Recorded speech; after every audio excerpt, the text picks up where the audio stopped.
Hi friends, అందరికీ నమస్కారం. Welcome to my channel. Friends, ఇప్పుడే బ్రేకింగ్ న్యూస్ అయితే రావడం జరిగిందండి. ఘోర విషాదం, 9 మంది కన్నుమూత. వివరాలు అయితే వీడియోలో తెలుసుకుందాం. వీడియోని మాత్రం ఎక్కడ స్కిప్ చేయకుండా కంప్లీట్గా చూడండి. అప్పుడే మీకు కంప్లీట్ ఇన్ఫర్మేషన్ అనేది తెలుస్తుంది. అలాగే ఇప్పటివరకు మన ఛానల్ ఎవరైతే సబ్స్క్రైబ్ చేసుకోలేదో దయచేసి సబ్స్క్రైబ్ చేసుకోండి. అదేవిధంగా లైక్ చేయడం మాత్రం మర్చిపోకండి. ఇంకా వివరాల్లోకి అయితే వెళ్ళిపోదాం.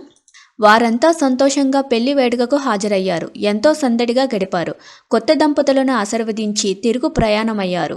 కానీ ఇంతలోనే వారి జీవితాలలో తీరని విషాదం చోటు చేసుకుంది. రెప్పపాటులో జరిగిన ప్రమాదం 9 మంది ప్రాణాలను బలికొంది.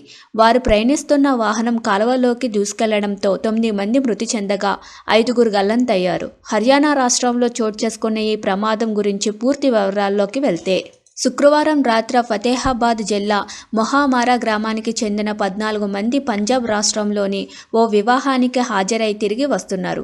ఈ క్రమంలో వారు ప్రయాణిస్తున్న క్రూజర్ వాహనం సర్దార్ రేవావాలా గ్రామ సమీపంలోకి రాగానే అదుపు తప్పి బకాడా కాలువలో దూసుకెళ్లింది. ఈ ప్రమాదంలో 9 మంది అక్కడికక్కడే మృతి చెందగా 5గురు గల్లంతయ్యారు. సమాచారం అందుకున్న పోలీసులు వెంటనే ఘటనా స్థలానికి చేరుకొని సహాయక చర్యలు చేపట్టారు.